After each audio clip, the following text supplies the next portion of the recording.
Alors ça, c'est moi. C'était en 2014 et j'étais au Japon. Récemment, j'ai retrouvé tout un dossier où il y a toutes les vidéos de mon voyage au Japon en 2014 avec ma famille. Et je me suis dit, pourquoi pas vous raconter ce voyage en 2014 avec ma famille. Oui, je vais littéralement me prendre pour Antoine de Maximi, mais il y a de quoi faire une excellente vidéo car il y a beaucoup d'images de ce voyage en 2014. Et ça peut être rigolo. Allez, c'est parti.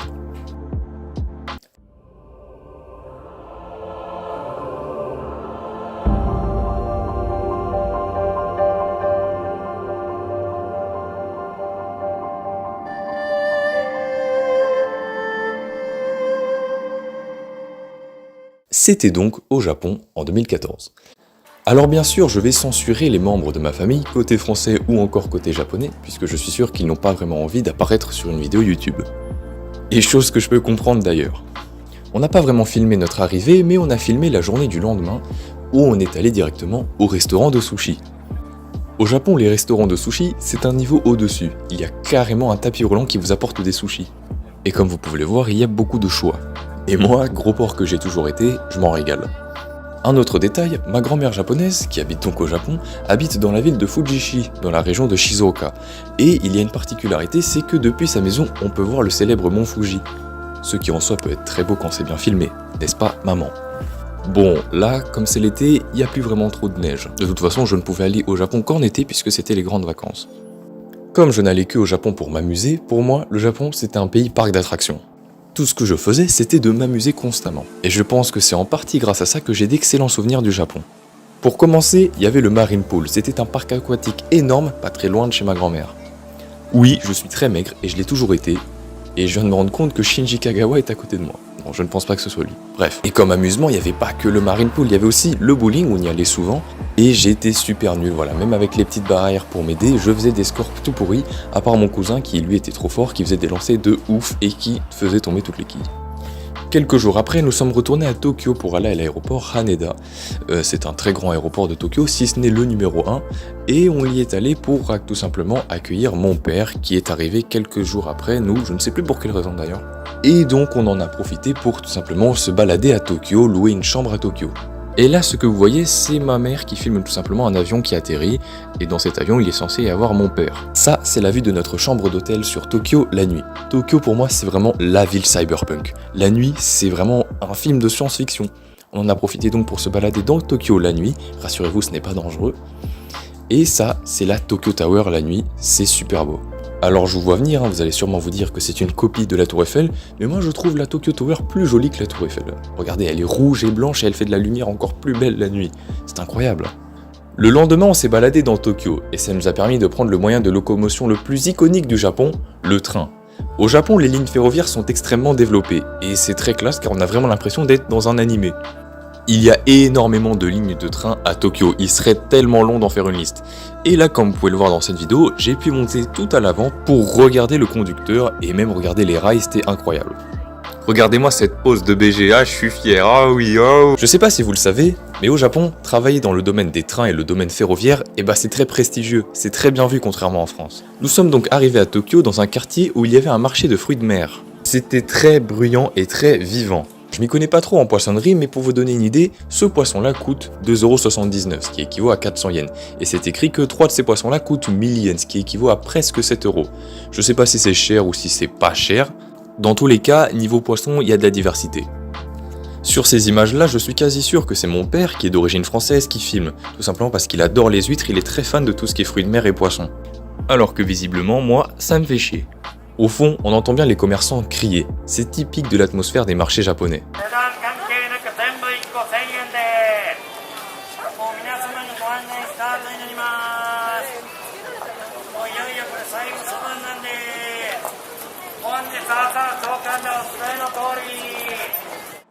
Nous voilà présents dans un temple Shinto. Au Japon, la religion la plus pratiquée est le shintoïsme. Alors je vous le dis tout de suite, moi dans la vie de tous les jours je suis athée. Mais au Japon quand je vais dans des temples Shinto, j'aime bien prier ou pratiquer des activités. Voyez ça comme une tradition familiale. Personnellement j'aime beaucoup les temples Shinto car il y a une certaine atmosphère sereine et calme et un petit peu protectrice.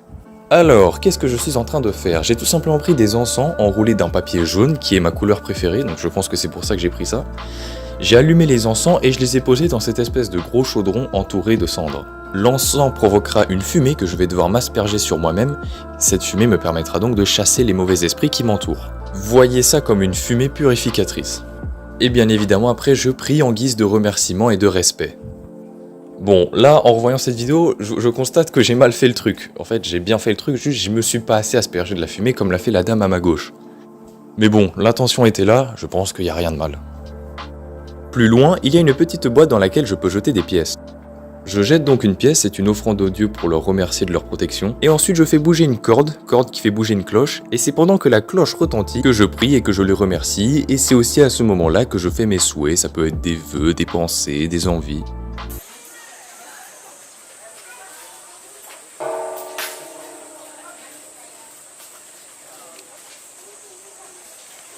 Ensuite, on reprend le métro japonais, direction Asakusa. Dans le métro, on voit un groupe de jeunes femmes habillées en tenue de geisha traditionnelle. C'est un kimono traditionnel qu'on met pour des occasions rares, des occasions exceptionnelles ou tout simplement pour des fêtes traditionnelles. Et on comprend vite qu'elles aussi, elles vont à Asakusa. Mais Asakusa, c'est quoi? Asakusa, c'est le plus grand temple de Tokyo. C'est littéralement le nom d'un quartier. Et malheureusement, c'est aussi extrêmement touristique. C'est bondé d'individus. Voilà, ça c'est Asakusa, ce n'est que l'entrée. Et partout il y a des japonais en kimono. Alors je sais, moi aussi je déteste cette phrase, mais je vais quand même le dire, on est vraiment au Japon, entre tradition et modernité. Évidemment c'est extrêmement touristique, moi vous le voyez j'ai envie de tout acheter. Beaucoup de porte-clés que j'ai chez moi viennent d'Asakusa. La nourriture proposée est également traditionnelle. Alors là, je ne sais plus pour quelle raison, mais on se lave les mains. Au Japon, dans tous les temples Shinto, on se lave de cette manière. C'est pas très pratique, mais c'est assez rigolo. On lave une main puis l'autre à l'aide d'une spatule traditionnelle. Alors là, je ne saurais vous dire c'est pour quelle raison. Et là, vous voyez donc des tas de Japonais se ruer vers le chaudron de fumée pour chasser les mauvais esprits. Ça, c'est ce que j'aurais dû faire tout à l'heure, mais je ne l'ai pas fait. Et comme dans l'autre temple, au bout, il y a une petite boîte dans laquelle on peut donner de l'argent pour faire nos prières. Il y avait beaucoup de bruit et beaucoup de monde. Et moi j'étais fatigué, malgré mon super t-shirt Zekrom.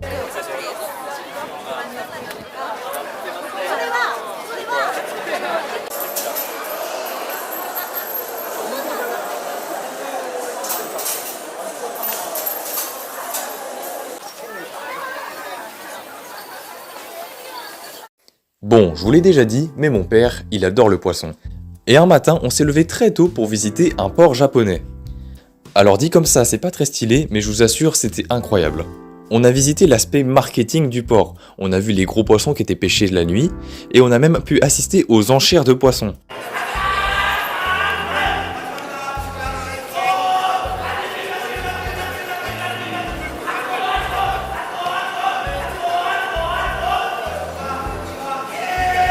On était avec un groupe de touristes étrangers, et j'étais un peu émerveillé ou alors très fatigué car c'était très tôt le matin.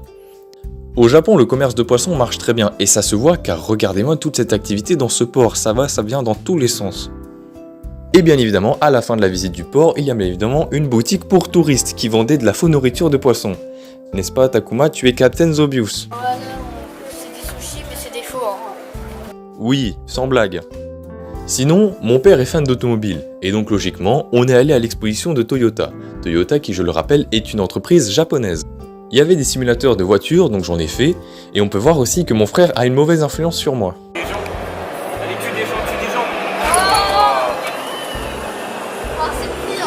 Alors en voyant les images, on peut croire que je m'amuse bien à conduire, mais après si je m'amuse c'est parce que c'est un jeu vidéo. Mais c'est un peu ironique car presque 10 ans après, j'ai toujours pas commencé mon code. Regardez, là je dois tourner et oh là là, je le fais très bien, waouh! Mais par contre, je vous ai pas menti quand c'était du sérieux de la simulation là-bas. Oui, j'ai vraiment conduit une mini-voiture. Bon, ok, elle roule pas très vite, c'est facile, mais que c'est déjà ça. Et je conduisais tellement bien qu'ils m'ont affiché sur le grand écran. Ensuite, on a pris le monorail, ça il y en a partout à Tokyo, c'est un sorte de train, je sais pas c'est quoi l'équivalent en France, un train automatique sans pilote car vous voyez je suis tout devant et il est automatique. Voilà, je m'y connais pas trop en train mais vous voyez c'est pas vraiment des rails, c'est plus une route et le train est surélevé. On a pris le monorail pour se rendre dans une partie un peu plus isolée de Tokyo, dans un Japon un peu plus antique. Nous sommes retournés dans plein de temples, et dont ce temple rigolo avec plein de petites statues avec ce bonnet. D'ailleurs, pour l'anecdote, ce temple j'y suis retourné 4 ans après, en 2018, lors de l'épisode 2 de mon voyage au Japon, c'était la 3e vidéo que j'ai postée sur YouTube, et on voit que rien n'a changé. Après ça, on allait dans un restaurant, et au Japon, dans la plupart des restaurants, ils adorent montrer ce à quoi ressemble le plat. Donc là, ce que vous voyez, c'est de la fausse nourriture, mais ça donne une idée de ce à quoi ressemble le plat. Et c'est bien foutu, et ça te donne faim. Dans un parc, on avait trouvé 2 artistes japonais qui nous proposaient de faire des caricatures de nos visages. J'en ai donc fait une avec mon frère. Et j'ai encore le dessin qu'ils ont fait aujourd'hui à l'heure actuelle dans ma maison.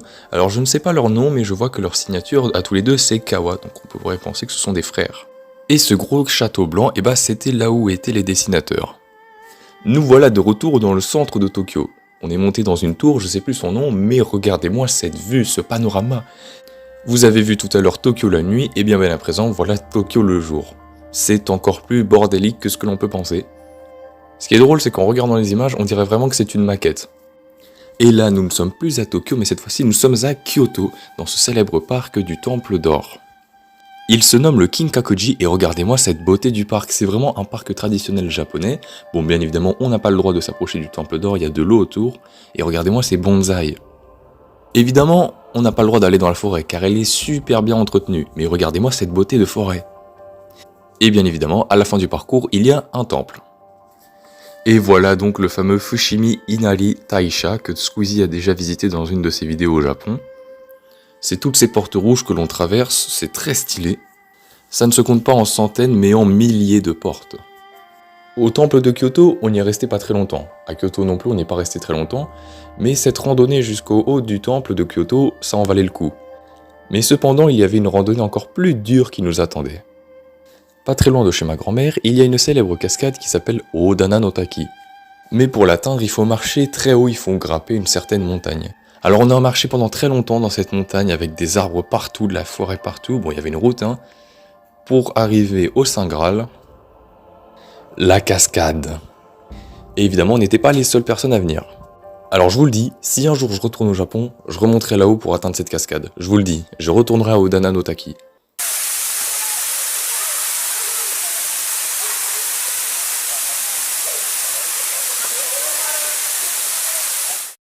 Et qu'est-ce qu'on a fait après avoir fait tout cet effort?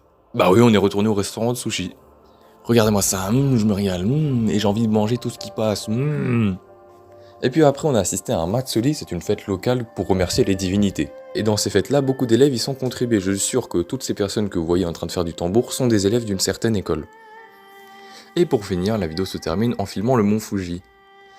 Ne serait-ce pas un foreshadowing? Eh oui! Et oui, on a monté le mont Fuji. Bon, ce jour-là, les conditions pour grimper étaient pas optimales. Déjà, il pleuvait pas mal, et toute la partie haut du mont, c'était mouillé, c'était tout trempé, il y avait la pluie constamment. Et moi, sur ces images-là, je vous rappelle que j'avais 9 ans. Donc, évidemment, non, je ne suis pas monté tout en haut. Mon père et mon frère, eux, ils sont montés tout en haut. Et ma mère a donc trouvé une superbe excuse pour pas monter tout en haut, puisqu'elle avait peur, et rester avec moi, parce que j'étais trop jeune. Voilà, ça c'est des images exclusives que je n'ai pas vues puisque je ne suis pas monté tout au haut du mont Fuji, mais voilà à quoi ça ressemblait avec la pluie. Voilà, autant dire que c'était très humide, c'était tout mouillé. Encore une fois, si un jour je retourne au Japon, oui, j'essaierai d'atteindre cette fois-ci le sommet du mont Fuji. J'ai d'ailleurs chez moi un médaillon qui dit que je suis monté tout en haut du mont Fuji. Or, c'est faux, donc je vais devoir tenir ma promesse et y retourner pour faire honneur à ce médaillon.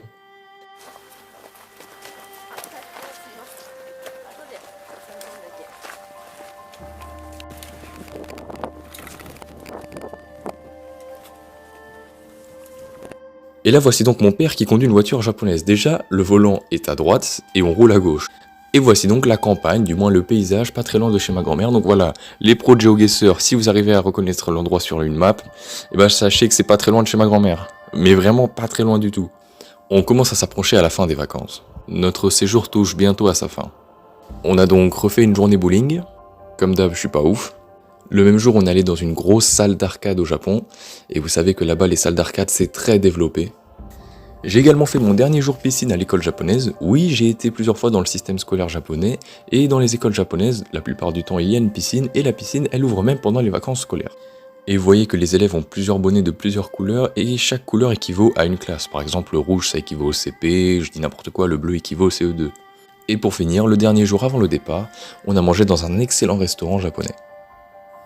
Bon, visiblement, on n'a pas filmé le départ car c'était la dernière vidéo de mon dossier. Bon, voilà qui conclut ce voyage. Pour faire cette vidéo, j'ai dû trier un total d'une centaine de vidéos. Ce qui en soi est déjà pas mal pour un voyage ayant duré 1 mois et demi. Voilà, j'ai essayé de commenter les images comme je pouvais, évidemment si ça vous plaît peut-être je le referai. Là c'était des images tournées au caméscope que nous avons numérisées. Si jamais ça vous a plu, peut-être que je le referai pour d'autres années. Pour ma part j'ai eu la chance d'y retourner plusieurs fois, plusieurs années après. Et évidemment bien sûr que j'ai envie d'y retourner, j'ai hâte de retourner sur les traces de ce que j'avais fait quand j'étais petit. Peut-être j'y retournerai avec des proches ou avec des amis, pourquoi pas, ça j'aimerais beaucoup. Mais je pense que j'y retournerai, et ça c'est le moyen le plus réaliste, pourquoi pas, en Erasmus. 営みの街が暮れたら色めき風たちは運ぶはカラスと人々の胸意味なんかないさ暮らしがあるだけただ腹を空かせて君の元へ帰るんだ物心ついたらふと見上げて思うことがこの世にいる誰も二人から胸の中にあるものいつか見えなくなるものそれはそばにいること